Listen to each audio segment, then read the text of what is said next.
Emotional labor is a thing, and a lot of people don't know this, and a lot of people are not aware of this.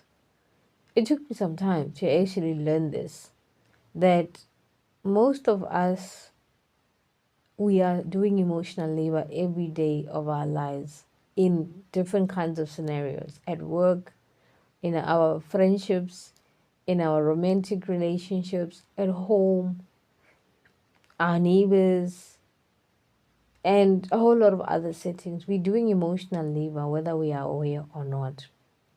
Emotional labor simply meaning that we solve situations, we bring peace, we are peacemakers, we negotiate, we try and fit in, we try and make other people comfortable, we try and learn other people's emotions, we try and learn other people's limitations, struggles, shortcomings, traumas, and there's different kinds of people in society, and they react differently to us as well, depending on their traumas, depending where they come from, depending where how they were raised, who raised them, where were they raised, because we all come out differently in society based on who we are. Sometimes it's not because that's who we are, but it's because of circumstances of where you come from and how you were raised. There's people that are called peacemakers, which is when they are around, everyone gets along. When they are around, they have a way of having conversations or negotiating or keeping the peace or the calm. That is emotional labor. When you have excuse me, when you have a friend that's emotional, maybe lacks emotional intelligence, you have to constantly be regulating them. You find people in society that don't know how to regulate their own emotions. They depend on other people to regulate them. They depend on other people for validation. They depend on other people to make them feel good. And then there's you who understands that some people need that. Now you have to be the person who helps people regulate their emotions, who validates people, who makes people feel better about themselves, who makes people feel good about themselves. This is nothing that is literally spiritual, but it's something that's normal, that actually almost looks normal in society, that we do on a regular basis. There is that friend that understands you. There's that one family member that understands you or you understand them more. There is that colleague at work that you guys get along.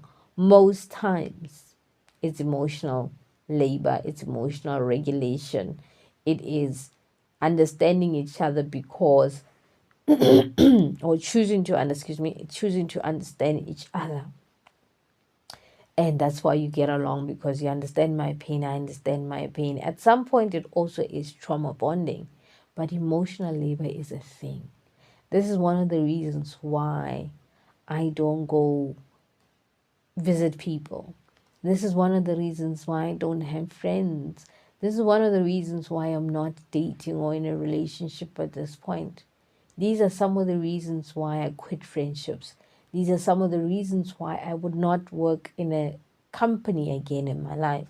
These are some of the reasons why I will not get into a relationship with someone who doesn't know how to regulate their emotions, who has emotional trauma, who's not willing to work on it, who's not ready to find solutions in terms of helping heal, work through it. Because when you are a person that understands emotions, naturally so, when you're a person that helps people regulate, when you're a person that does this naturally, it becomes a full-time job. Every room you walk in, excuse me, every room you walk in, you'll be regulating people. Every relationship you walk into, if you find somebody who's not ready to work on themselves, who's not ready to deal with themselves, it'll be your job, your full-time job, to regulate them. You will need to sort your own emotions, your children's emotions, and your partner's emotions, and the whole world's emotions. But now, how do you protect yourself as a person? Because it's not your responsibility to regulate other people. It's not your responsibility to make other people feel good.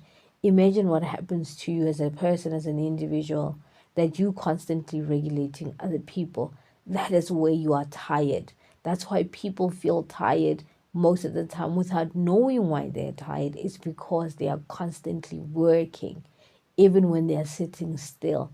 Their mind, their emotion, their intuition, their nervous system is constantly on alert because you need to constantly be regulating other people. So emotional labor is a thing, and it happens almost organically because you wouldn't even see yourself doing it, because it's not a physical thing, it's not a literal thing, it's not a logical thing that you do, but you do it internally. You internalize it, and that can be emotionally draining.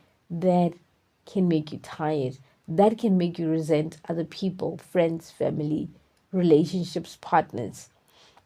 It can make you resent the person because you constantly feel tired. You're constantly doing something, even though you don't have the language for it, even if you don't really know what that is.